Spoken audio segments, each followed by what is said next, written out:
Bom, pessoal, bom dia, boa tarde, boa noite.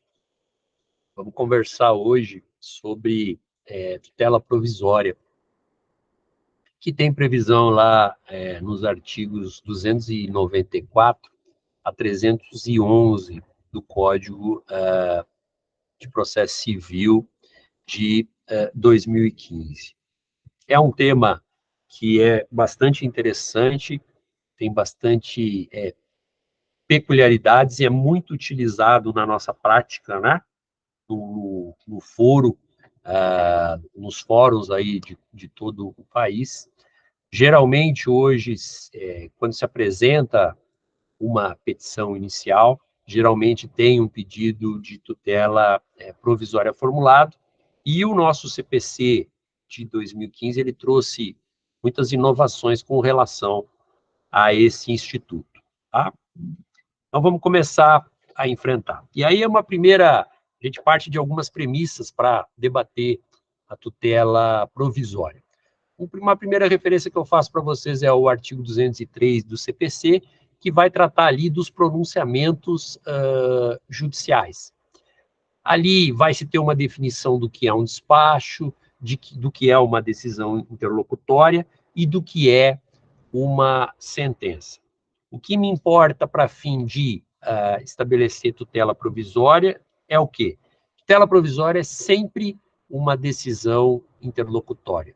Eu não falo de tutela provisória com sentença, posso até falar, mas a tutela provisória seria uma decisão interlocutória que é tomada dentro de uma sentença, nós vamos ver isso no futuro. Mas eu estou tratando de tutela provisória como uma decisão interlocutória que é tomada, seja antes de se dar início até a um processo. Eu posso formular um pedido de uma tutela provisória, e a gente vai ver as hipóteses que é admitida uma tutela provisória antecedente, até a sentença que o juiz eventualmente dá, eu posso pensar em tutela provisória. Mas é sempre algo que é uma decisão interlocutória que é dada na primeira fase, na fase de conhecimento, que é a primeira fase, que é, geralmente, na maioria dos casos, que é realizada no primeiro grau, ou posso pensar também em tutela provisória no âmbito recursal ou no âmbito daqueles processos que tramitam em competência original pelos tribunais. Mas a primeira ideia, então, que eu quero que vocês fiquem, levando em consideração o artigo 203 do Código de Processo Civil, é que tutela provisória é sempre uma decisão interlocutória. Uma segunda questão que é importante também a gente fixar antes de tratar da tutela provisória é a questão da duração razoável do processo.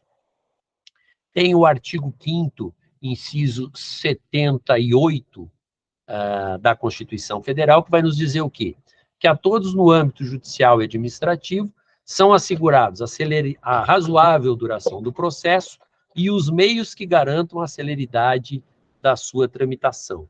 Isso foi incluído pela Emenda Constitucional 45 de 2004. E por que eu trato de duração razoável de processo? Para que vocês tenham a ideia de que o tempo do processo, aquele tempo que o ordinário que o processo demora, porque o processo, como uma forma concatenada de realização de atos processuais, ele demanda um certo tempo para que ele atinja o resultado dele. Este tempo, ele sempre vai correr contra quem está propondo a ação. E aí, para fim de ter assegurado esse direito de razoável duração de processo, a tutela provisória ela vai inverter esse tempo, essa decisão interlocutória tomada no curso do processo, ela inverte o tempo do processo. Por quê? Porque se foi concedida uma tutela provisória favorável ao autor, o tempo passa a correr contra o réu. Então, a tutela provisória, ela tem esta vantagem, entre aspas, também. Por quê? Porque ela está invertendo o tempo do processo. O processo, se o autor conseguiu uma tutela provisória em seu favor, vai correr contra o réu. E aí faço para vocês uma citação com relação a este tema de tutelas, faço uma citação de um livro aqui que é bem interessante para uma introdução, para uma leitura, porque é uma leitura bem gostosa de ser feita, uma leitura leve, uma leitura tranquila, de um livro do professor Daniel Mitidiero, com relação a processo civil, em que ele vai falar da questão das tutelas.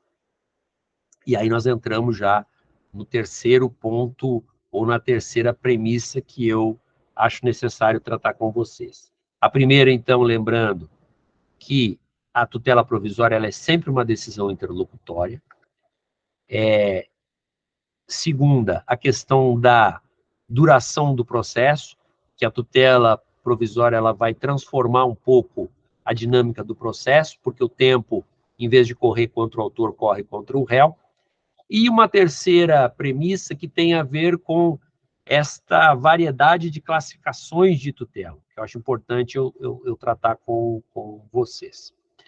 E aí trago um ensinamento do professor Mitidiero, em que existem diferentes maneiras de classificar a tutela jurisdicional. É possível classificá-las desde o ponto de vista da atividade que o juiz está realizando, ou seja, de conhecimento, ou seja, de execução, com relação aos efeitos dessa tutela, de declaração, de constituição, desconstituição, condenação, de ordem, de execução, da função da tutela, de satisfação ou de acautelamento, e da estrutura dessa tutela, no sentido de ela ser provisória e ser definitiva. E aí, sobre ainda tutelas, tem esses 3 livros aí que eu indico para quem tiver um interesse de aprofundar esse estudo das tutelas, um livro do professor Ovídio Batista, um livro do professor Carlos Alberto Alvaro de Oliveira, e um livro do professor Luiz Guilherme Marinoni, para quem tiver interesse em mais se aprofundar. Mas eu vou partir do professor Daniel Mitidiero, daquela obra que eu citei ali no slide anterior. E ele vai dizer que, para nós aqui, o que importa para fim de tutela são as tutelas satisfativa e a tutela cautelar. Ou seja, quando eu estou falando de tutela provisória, eu estou falando em satisfação e eu estou falando em cautela. E ele vai explicar para a gente o que são essas. São funções que são desempenhadas mediante as atividades de conhecer e executar. A tutela satisfativa é aquela que desde logo realiza o direito da parte, ao passo que a tutela cautelar é aquela que o conserva para uma realização eventual e futura. Uma e outra, a satisfativa e a cautelar, elas podem ser obtidas de maneira provisória ou definitiva, em qualquer espécie de procedimento. Não há dúvida de que o direito à tutela satisfativa no plano do direito material e, portanto, direito à tutela jurisdicional que implique direito à realização do direito. Há, contudo, enorme discussão a respeito da existência ou não de um direito a uma tutela cautelar no plano material e, portanto, direito à tutela acautelatória do direito.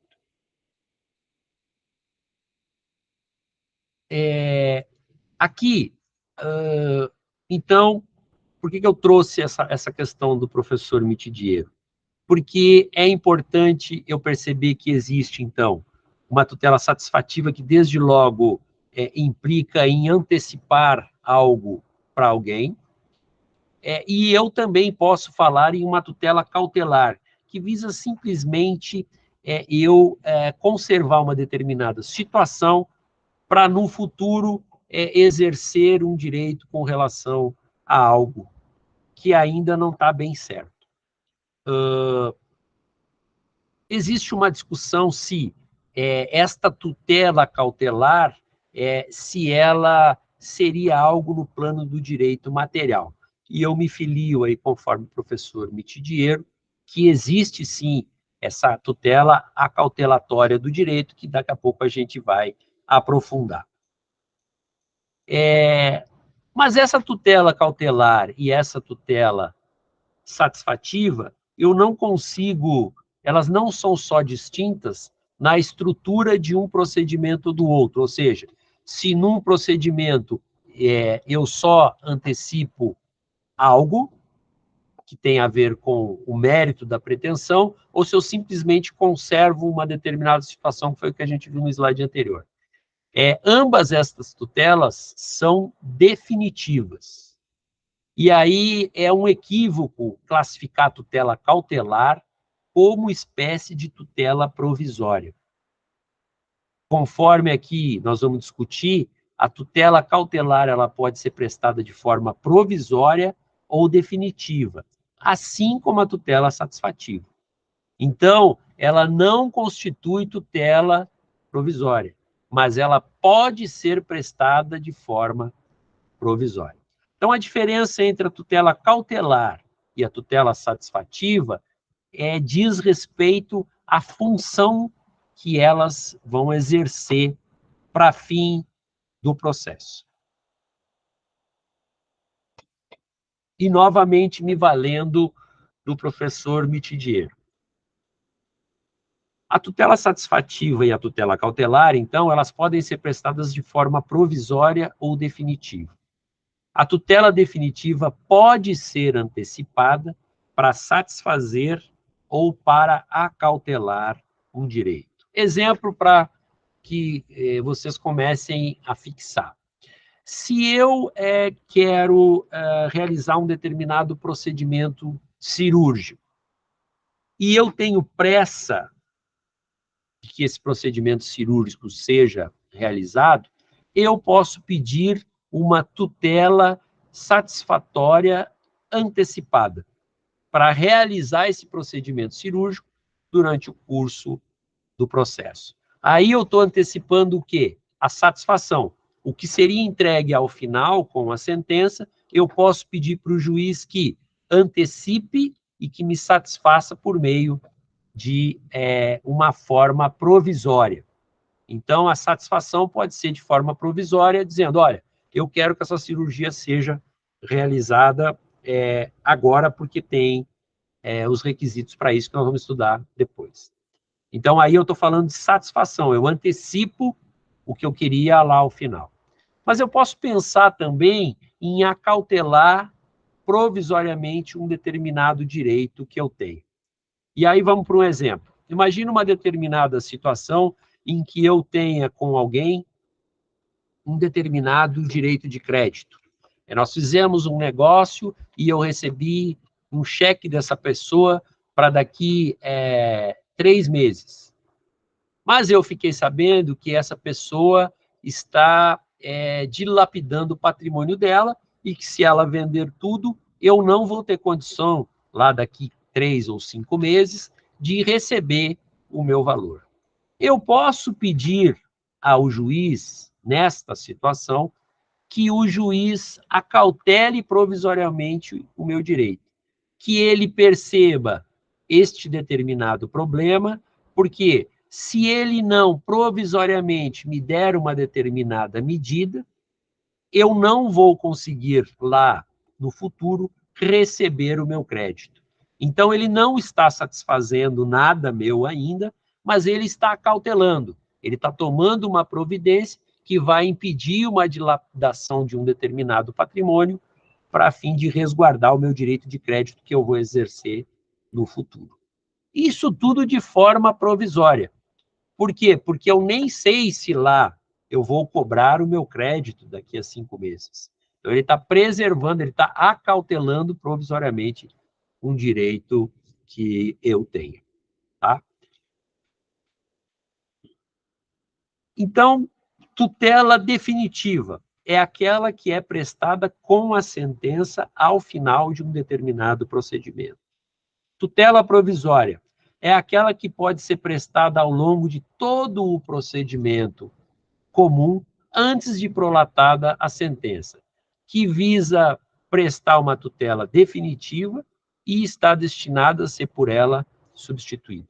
Então, a tutela definitiva eu falo que depois de todo um exame de tudo o arcabouço probatório que existe no processo, o juiz vai dar uma sentença e vai analisar aquilo de forma exauriente, de forma definitiva.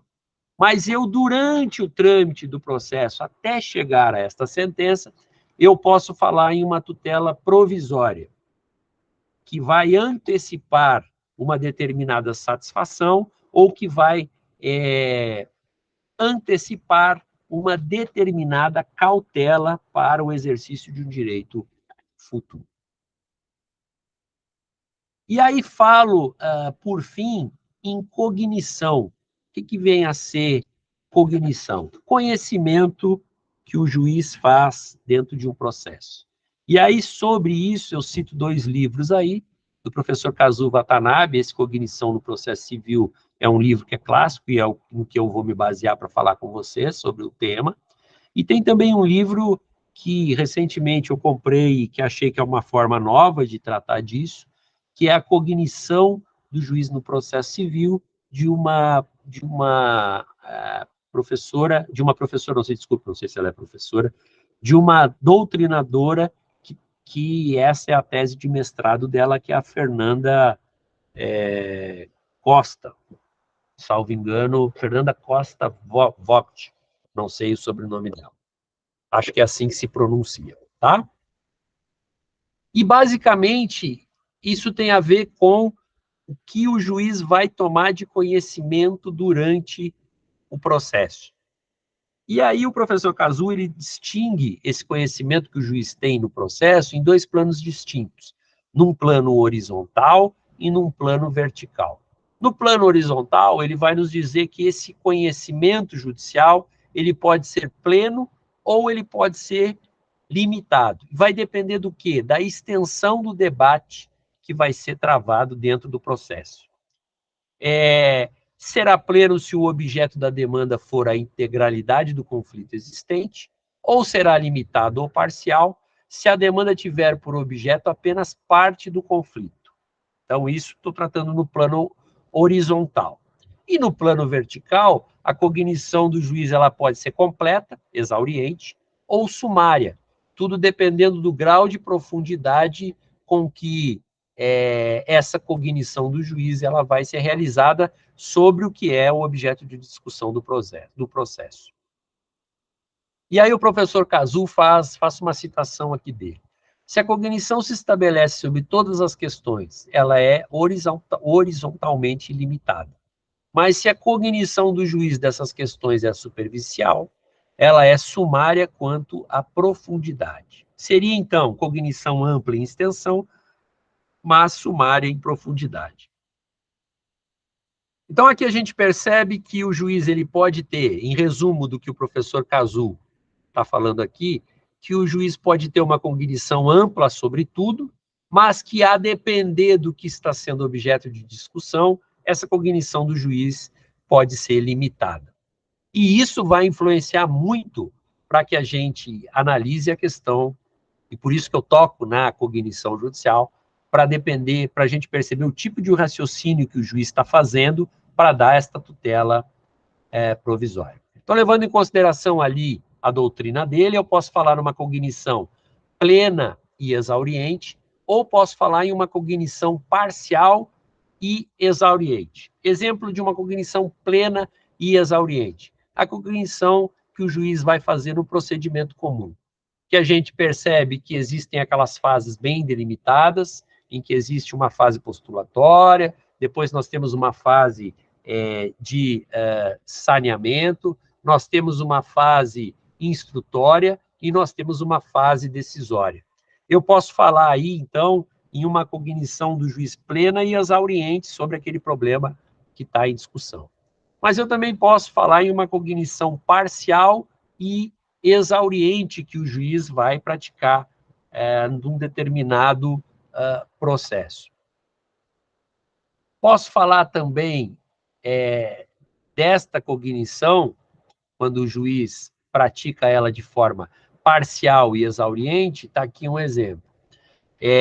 Quando existem essas limitações do que o juiz pode ter conhecimento do processo, o legislador vai levar em conta o quê? A natureza do direito ou da pretensão material.